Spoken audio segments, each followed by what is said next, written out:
Rusiya prezidenti Vladimir Putin son dövrlərdə səfər və görüşlərin coğrafiyası nəzərə çarpacaq dərəcədə dəyişib. Əvvəllər avqust ayının böyük hissəsini Soçidə keçirən Putin indi fəaliyyətini əsasən Sibir və Uzaq Şərq regionuna yönəldib. Araşdırma müəllifləri bunu Ukraynanın Rusiya ərazilərinin dərinliklərinə zərbə imkanlarının artması ilə əlaqələndirirlər.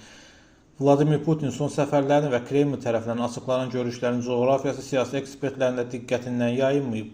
Müəlliflərin diqqət çəkdiyi məqamlardan biri odur ki, Putin getdikcə daha çox Ukraynanın dron və raketlərinin çata bilmədiyi Sibir və Uzaq Şərq regionlarında görünür. Bununla yanaşı Kremlin bəzi qapalı görüşləri hələ də Moskvada qeydi ilə təqdim edilir.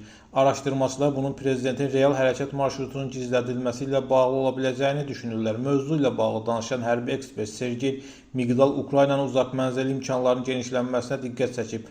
Söhbət dronlarla yanaşı Flamingo qanadlı raketlərin və gələcəkdə sınaqları gözlənilən ballistik raketlərdən gedir. Bu raketlərin Moskva üçün təhlükəni daha da artıra biləcəyi düşünülür. Araşdırmalarda bildirilir ki, təkcə Putin deyil, Rusiya elitasının bir sıra nümayəndələri də Uralın şərqində təhlükəsiz məkanlara üstünlük verirlər. Vladimir Putin təhlükəsiz tədbirlərin başqa bir detalı onun təyyarələri ilə bağlıdır.